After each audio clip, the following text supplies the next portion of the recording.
यहाँ पर दिन में तो सूर्य और शाम को रात के समय चंद्रमा के दर्शन होते हैं। जैसे आपको बता दूं, दिन में सूर्य की रोशनी रहती है, रात को चंद्रमा की भी रोशनी यहाँ तक बारीकी से पहुँचती है। और यहाँ पर जैसे आपको गुरु गोरखनाथ जी का साथियों, जैसे कि हमें जानकारी मिल रही है यहाँ से, यहाँ पर गुरु गोरखनाथ जी ने 66,000 मंत्र सिद्ध किए थे। यानी एक दो नहीं, 100 200 नहीं, 66,000 मंत्रों को सिद्ध किया था गुरु गुरु गोरखनाथ जी ने यहीं पर, इसी स्थान पर। जैसे आप देख पा रहे हो, यही गुफा बता रहे हैं। और यहाँ पर साक्षात संतों के द्वारा लिखा भी गया है ये बात। पता ही नहीं वे कब मनाई जाती है, तो हम अपने त्योहार जो है भूल गए। जो हमारे सनातन धर्म के जो त्योहार है वे उनको हम भूल गए। हमारा ये सनातन धर्म ऐसे नहीं बना हुआ है, ये शास्त्रों के हिसाब से सनातन धर्म बना हुआ है। ऐसे ऐसे संत हमने देखे यहीं पे। याद वो आरा में बोला तो भोजन खा ले, 11 बजे की बात है वो, बस वो रोटी जैसे खत्म हुई पलक झपकते वो उसका पता ही नहीं चला, गिलास यहीं दे रह पाया। साथ बहुत जानवर देखते थे, बाघ, हिरन, फलाना टिकड़ा, हाथी। अब तो बहुत कम हो गई।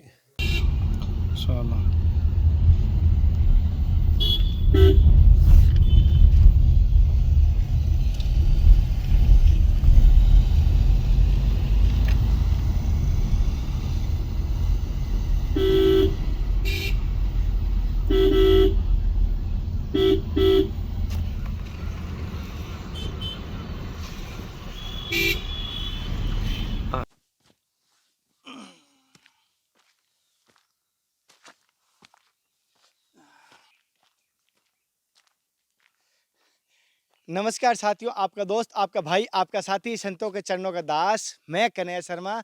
धर्म की यात्रा में अभी मैं संतों के दर्शन करा रहा हूँ उत्तराखंड की। जी हाँ, हिमालय की यात्रा में पहाड़ों के, जैसे आप देख पा रहे हैं कितने घनघोर पहाड़ों के बीच है। और इस जंगल के अंदर, जैसे आप इस जंगल के अंदर, मैं कोशिश कर रहा हूँ आपको झिलमिल गुफा के दर्शन करवाने के लिए।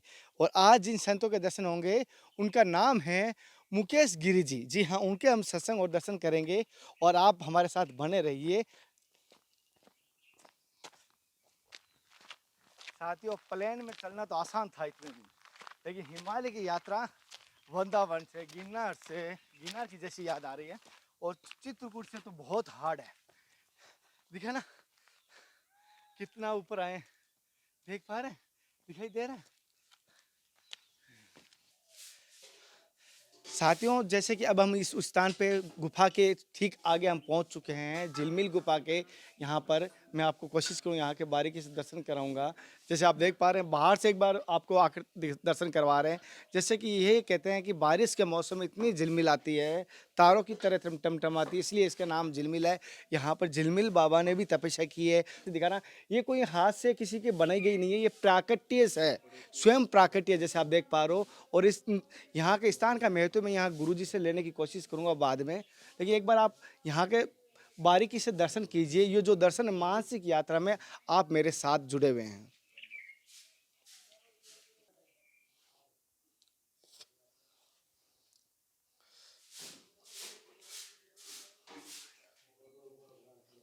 और अब यहाँ पर गुरु गोरखनाथ जी की आपको दर्शन करवा रहा हूँ।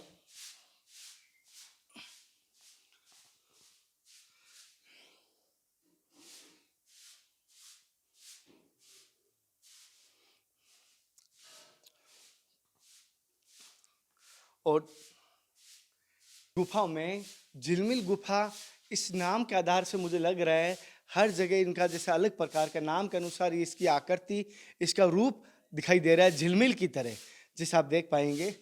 और ये कोई ऐसा नहीं है कि बनेगा, ये पत्थर है सॉलिड। मैं कई बार सोच रहा था ऐसे कोई धार है, मिट्टी है, नहीं, ये पत्थर है और प्राकृतिक है, जैसे आप देख पा रहे हो। और इतनी बड़ी गुफा मैंने अभी तक उत्तराखंड में, हालांकि और भी हम गहरे जाते रहेंगे पहाड़ों में, लेकिन अभी तक यहाँ तक की यात्रा में उत्तराखंड की झिलमिल गुफा सबसे बड़ी दिखाई दे रही है। इसकी खास बात ये दिखाई दे रही है, यहाँ से ऊपर से ये खुला है, जैसा आप देख पा रहे हो। लेकिन ये भी देखो, आप गौर से अगर देखोगे ना, कई कई जगह आपको शेषनाग के रूप दिखाई देंगे। यहाँ पर दिन में तो सूर्य और शाम को, रात के समय चंद्रमा के दर्शन होते हैं। जैसे आपको बता दूं, दिन में सूर्य की रोशनी रहती है, रात को चंद्रमा की भी रोशनी यहाँ तक बारीकी से पहुँचती है।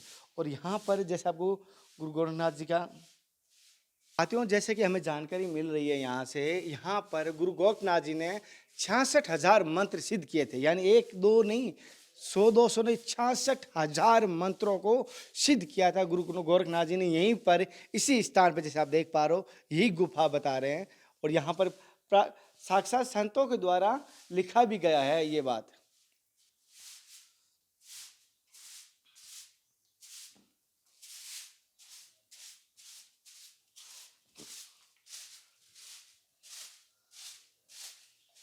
ये भी सांप की आकृति महाराज जी प्राकट्य है, ये भी प्राकट्य है।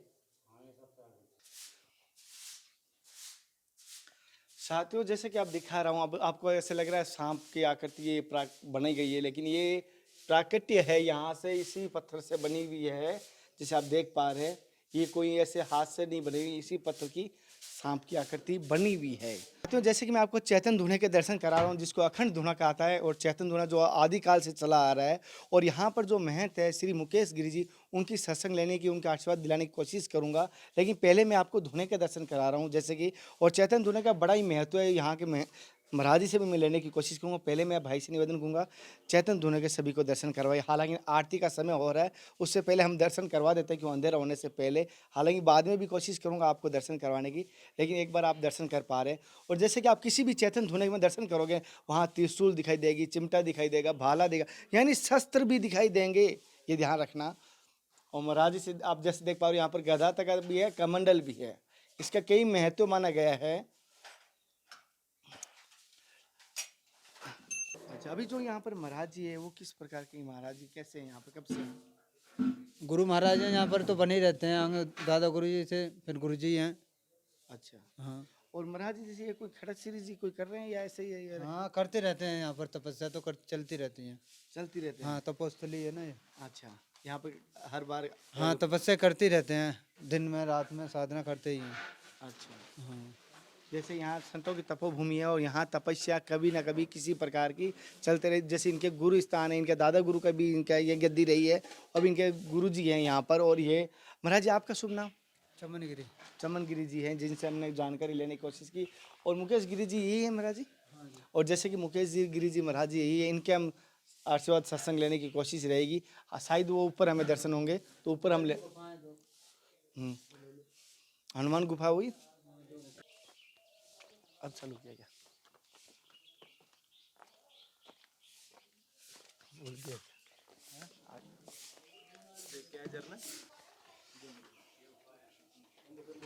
पहले तो मेरी तरफ से, समस्त भक्तों की तरफ से आपके चरणों में साक्षात दंडवत। गुरुजी, जैसे कि मैंने इस झिलमिल गुफा के बारे में जाना कि ये संतों की तपोभूमि रही है, और जैसे कि उत्तराखंड को तो देवभूमि भी कहा गया है। तो जैसे कि यहाँ पर गुरु गोरखनाथ जी ने भी तपस्या की थी, और भी सुना किन किन संतों ने महाराज यहाँ पर तपस्या की थी? ये हम मणिकूट पर्वत और कजली बन के नाम से जाना जाता है। ये गुफा शुभम शंभु गुफा है, ये अपने आप प्रकट हुई हुई गुफा है। ये तपस्या तो यहाँ बताते हैं, सतऋषि ने भी यहाँ पे तप किया, ध्रुव भगत ने भी यहाँ पे तप किया है। और उसके बीच में बहुत अनेक महात्मा हैं, जिसके नाम से झिलमिल गुफा है। झिलमिल बाबा ने, गुरु गोरखनाथ जी, मिलमिल महाराज, ऐसे तो अनेक महात्माएं, बाकी उनके जो खास खास हैं उनके नाम जो है तुमको हमने ये बताए। बाकी तो यहाँ पे रह के दो युग बने हुए हैं यहाँ पे। ध्रुव भगत ने तप किया, यहाँ पे भगवान विष्णु ने साक्षात दर्शन दिए। यहाँ पे दो लोक है, इसका उत्तर दिशा में मुंह है, इसका उत्तर और पूरब के दोनों के बीच में इसका मुंह है। तो दो लोक बने हुए हैं यहाँ पे, सतलोक और ध्रुवलोक। दो लोगों का यहाँ पे रह के तपस्या करके निर्माण हो चुका। हाँ महाराज जी, जैसे कि जैसे मैं यहाँ पे आपके धुने में जैसे देख पा रहा हूँ, यहाँ पर चिमटा भी है, त्रिशूल भी है, भाला भी है, और गधा भी है, जैसे देख पा रहा हूँ, घोड़ा। तो यहाँ मतलब धुने में, चैतन धुने में, ये शस्त्रों का क्या उद्देश्य, क्या महत्व होता है यहाँ पर?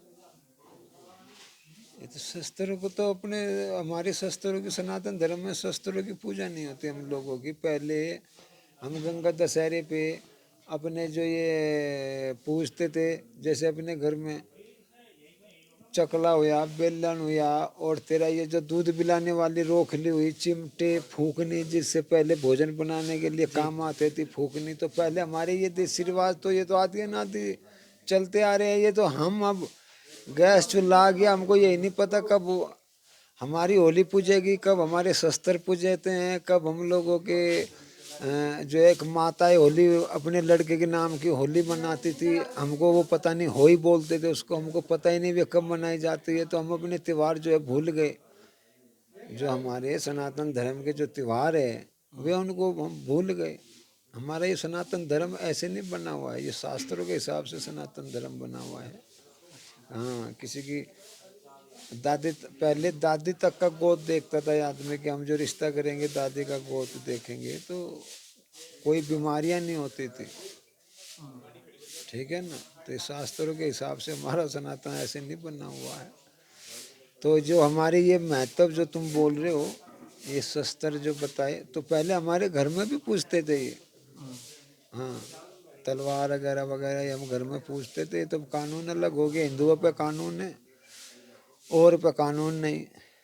नहीं तो पहले राजा महाराजा छत्री लोग रखते नहीं थे अपने घर में सब तलवार बल्लम भाले, तो ठीक है, कोई भी नहीं कुछ, पहले सब रखते थे राजाओं के समय में, तो अब भी रखना चाहिए। तो ये त्रिशूल है, ये तो अपने अस्त्र शस्त्र भी हैं ये, और इनकी जो है सो ये हम यूज भी करते हैं, फिर लोग चढ़ाते भी हैं यहाँ पे लाके।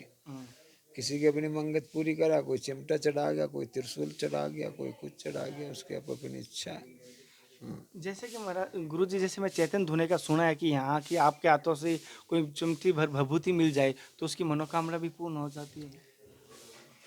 तो ये ऐसा है ना, मनोकामना तो उसकी पूर्ण होगी ना, जो उसकी हिसाब के मुताबिक होगी, तो वो क्यों नहीं होगी, उसकी अवश्य पूरी होगी। यहाँ तो देने वाला बैठा है, लेने वाला होना चाहिए। यहाँ तो सब कुछ मिलता है, देने वाला बैठे हैं तैयार भगवान के रूप में, लेने वाले नहीं है।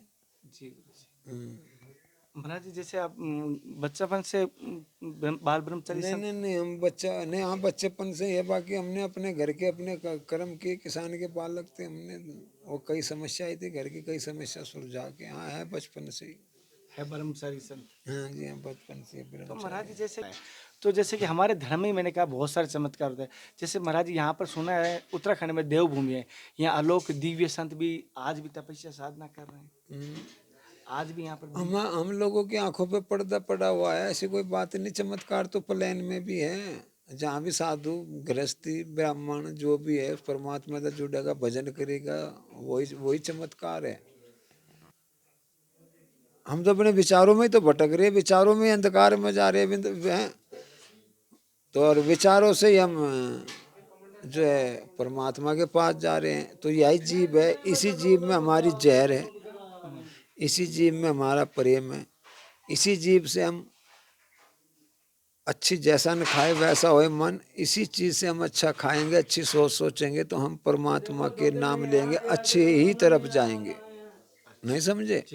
हाँ, तो अगर हम देखें तो बहुत कुछ है, नहीं तो हमारे लिए तो कुछ भी नहीं है, बेकार है। हवा है, जल है, वायु है, आकाश है, पृथ्वी है, चल है, रोटी खाना। ये हम लोग जो आज की सोच सोच रहे हैं, ये हम पशु वाला सोच सोच रहे हैं। वह पशु पक्षियों का काम क्या है, अपना पेट भरा मौज लो, उड़ गए कहीं उस डाल से उस डाल पे बैठो, खाओ, आनंद लो। तो हम मानव की भी वही वृत्ति और वही सोच बन चुकी, बिना करे खाने का रगड़ा झगड़ा, है ना जी। हाँ महाराज जी, जैसे आपके जीवन में कोई ऐसी चमत्कारी सत्य घटना घटी जिससे आपकी आस्था और हाँ, बढ़ी? क्यों नहीं, क्यों, बचपन से एक तभी तो एक सत्य घटना बताओ जैसे हमारे। नहीं नहीं, हमें बहुत घटनाएं घटी, हमें वृंदावन में ही घटना घट गई हमारी, क्या काफी बहुत घटना, हमने ऐसे भी घटना याद में हमारी आंखों के आगे से उज्जवल हो गए। ऐसे ऐसे संत हमने देखे यहीं पे, याद वो आ रहा, मैं बोला तू भोजन खा ले, 11 बजे की बात है वो, कि मैं चाय पीऊँ, मैं चाय बनाई, फिर बोला मैं चाय नहीं पीता, भोजन खाऊंगा, ठीक है। तो मैं भोजन बनाने लगा उसके लिए, रोटी पानी के हाथ की फ्राईवान, इतनी चौड़ी तली, वो अपने आप मुंदा लग जाता है।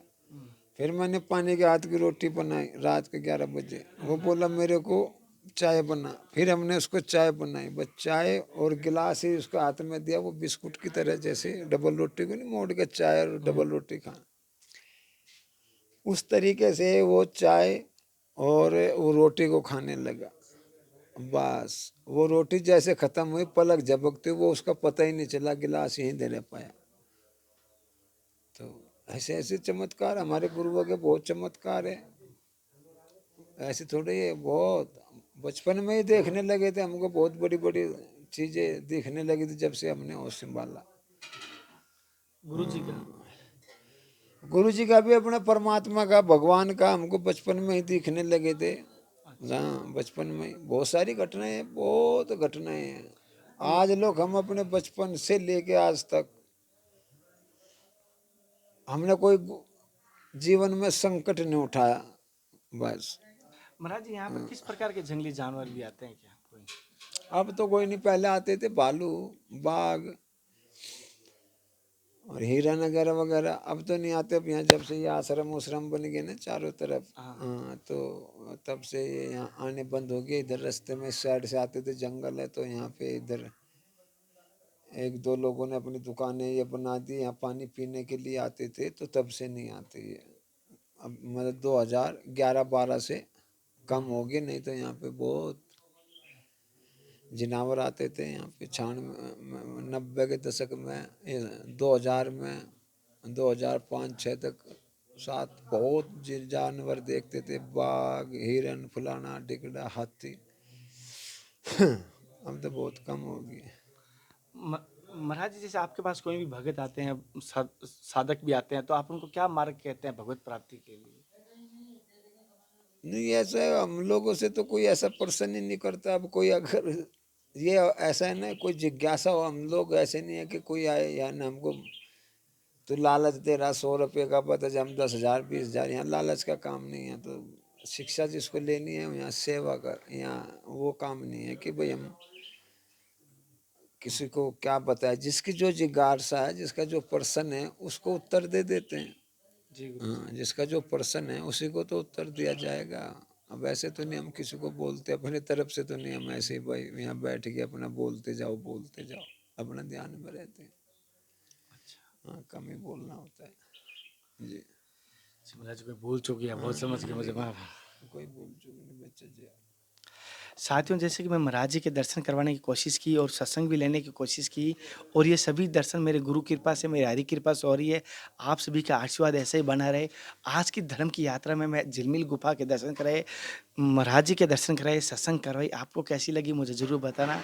और महाराज जी सीधी और सरल बात बताई, और झिलमिल गुफा जैसे तपोस्थली है संतों का, भक्त ध्रुव ने भी यहाँ पर तपस्या की है, और जैसे गुरु गोरखनाथ जी ने भी तपस्या की है, झिलमिल बाबा ने भी यहाँ तपस्या की है, जैसे कि आपको बता देता हूँ। और यहाँ की जैसे महाराज जी ने धोने की भी बात बताई, और जैसे कि अगर भावार्थ के साथ अगर आप आओगे, कोई समस्या है, तो झिलमिल गुफा में आप यहाँ पर चैतन्य धोने की भस्म से इच्छा पूर्ण होगी। अगर आपकी सकारात्मक और भावार्थ आओगे तब। अगली सत्संग के साथ फिर मिलते हैं, तब तक जय हिंद, वंदे मातरम, हर हर महादेव, हर हर कृष्णा। हे नाथ, हे मेरे नाथ, मैं आपको बोलूँ नहीं, जय गुरुदेव, जय सभी संत भगवान की। ओम नमः शिवाय, हर हर महादेव, नमः शिवाय।